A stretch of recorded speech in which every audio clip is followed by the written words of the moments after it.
Ini menarik teman-teman. Ada 3 pasangan calon presiden dan wakil presiden yang memiliki perbedaan sudut pandang terkait dengan salah satu mega proyek pembangunan ibu kota negara. Kita akan bahas, bukan partai politik. Ya, teman-teman sekalian, tentu pasca perdebatan antara capres dan cawapres, kita semua mendengar apa yang disampaikan mengenai visi dan misi Indonesia di bawah kepemimpinan mereka jikalau publik menaruh percaya atau memberikan legitimasi kepemimpinan kepada mereka. Terkait dengan ibu kota negara, ini satu isu yang paling strategis yang menentukan siapa yang akan menjadi presiden berikutnya atau tidak. Dari penyampaian visi ketiga calon presiden itu, teman-teman, kelihatan sekali bahwa pasangan calon nomor 1 tegas menolak 100%. Mau mengatakan bahwa strategi pembangunan atau pemerataan ekonomi tidak perlu dilakukan dengan memindahkan ibu kota.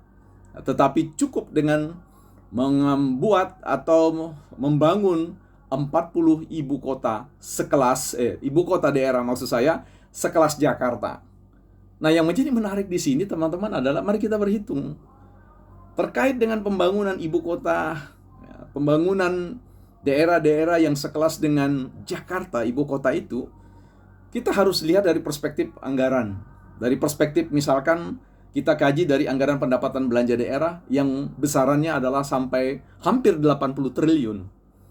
Nah, kalau kemudian cita-cita paslon nomor 1 ini ingin membangun daerah sekelas Jakarta, dari mana anggaran pendapatan belanja daerahnya?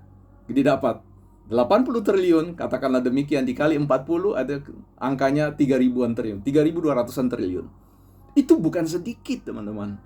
Kalau kita berbicara tentang anggaran, itu bukan sesuatu yang gampang untuk diperoleh.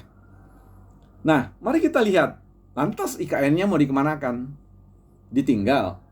Atau kemudian terbengkalai? Itu ada banyak harga yang harus dibayar. Bukan hanya persoalan investasi yang sudah berjalan, terkait dengan investasi yang sudah 80 triliun masuk. Tapi ini menyangkut tentang harga diri penduduk atau daerah yang dipercaya untuk menjadi ibu kota negara. Salah-salah pertaruhannya sangat besar bagi negara ini, bagi keutuhan negara ini. Nah, kita tahu bahwa ketiga pasangan calon ini sudah menjelaskan, yang satu menolak, yang satu ingin melanjutkan, yang satu ada pada sebuah persimpangan jalan antara ya dan tidak. Apakah ini persoalan calon pemilih atau apa? Saya kira kita harus berpikir bahwa ibu kota negara, IKN, itu bukan adalah idealisme partai.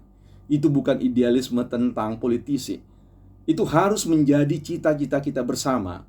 Perpanjangan tangan dari cita-cita founding father kita, pembangun Indonesia kita, Bapak Presiden Soekarno, Pak Soeharto, kemudian Susilo Bambang Yudhoyono, dan juga pada akhirnya Joko Widodo yang kemudian merealisasikan impian-impian Soekarno dan seterusnya.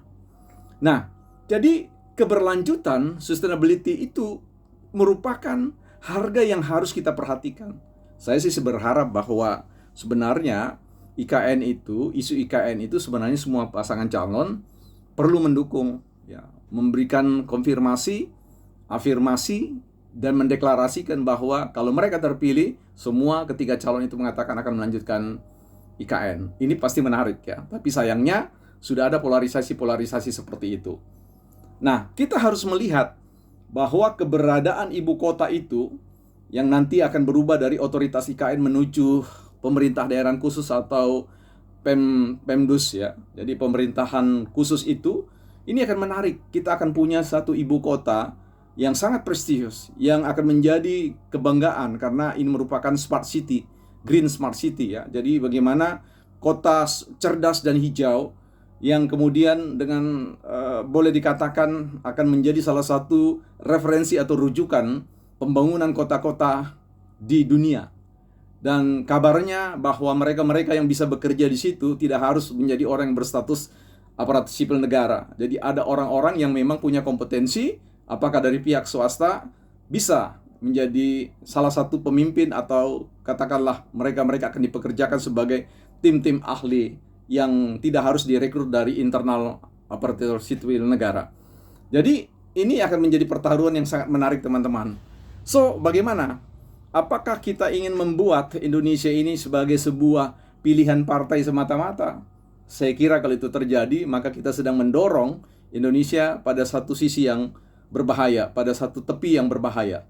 Karena ketika kita berbicara tentang pembangunan Indonesia emas, maka ibu kota negara, ibu kota Nusantara merupakan leverage, merupakan alat ungkit untuk membawa Indonesia sungguh-sungguh menjadi negara yang disegani, dihormati, bukan lagi negara dengan pendapatan menengah, tetapi pendapatan tinggi. Dan itu berarti cita-cita membangun Indonesia untuk mensejahterakan rakyat jauh lebih terbuka pencapaiannya, bukan partai politik.